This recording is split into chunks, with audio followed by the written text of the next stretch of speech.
Pemirsa, hingga Minggu pagi secara visual Gunung Agung tampak tenang. Asap yang dikeluarkan pun sempat tampak tipis dengan ketinggian 500 hingga 1000 meter di atas puncak kawah. Melihat kondisi ini, Pusat Vulkanologi Mitigasi Bencana Geologi PVMBG merefleksi dua kemungkinan yang terjadi di dalam gunung terbesar di Bali ini. Sejauh ini secara visual Gunung Agung tampak tenang. Sabtu malam 2 Desember 2017, asap yang teramati dari pos pantauan rendah sangat tipis dan nyaris tidak teramati. Kegempaan yang relatif tenang dan gas SO2 yang terukur juga turun drastis konsentrasinya dibandingkan pas erupsi pada 26 hingga 27 November lalu.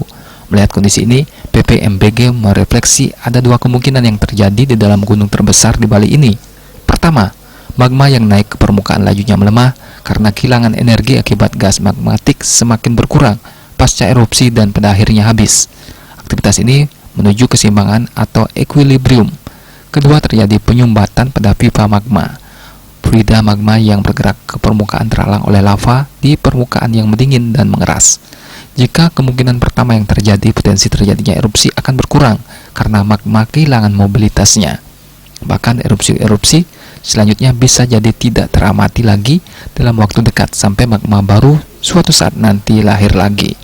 Namun jika kemungkinan kedua yang terjadi, potensi terjadinya erupsi akan meningkat karena akumulasi tekanan magma bertambah.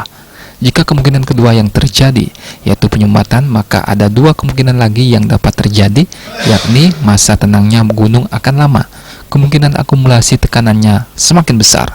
Erupsi memungkinkan terjadi lebih eksplosif dari erupsi sebelumnya. Jika masa tenangnya pendek, kemungkinan akumulasi tekanannya tidak besar.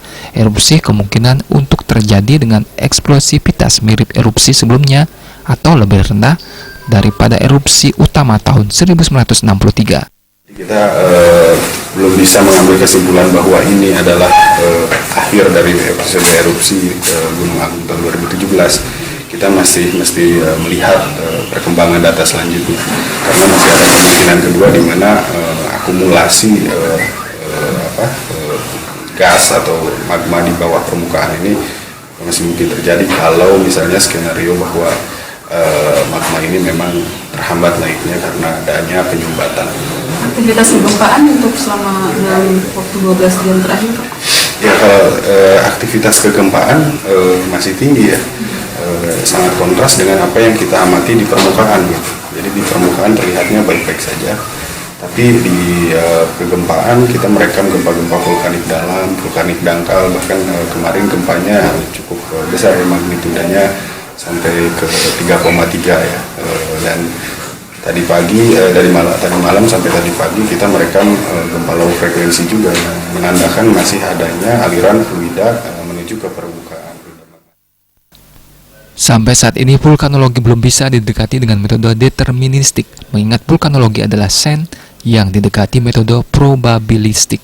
Unsur ketidakpastian harus selalu dimasukkan, meskipun PVMBG menjelaskan beberapa kemungkinan bisa jadi Gunung Agung punya rencananya sendiri yang tidak masuk ke kemungkinan tadi. PVMBG meminta masyarakat untuk bisa bersabar menunggu perkembangan data, namun PVMBG juga berharap kemungkinan pertama yang terjadi yaitu erupsinya selesai sehingga masyarakat bisa segera pulang dari pengungsian dan kembali beraktivitas normal. Tim Liputan Bali TV.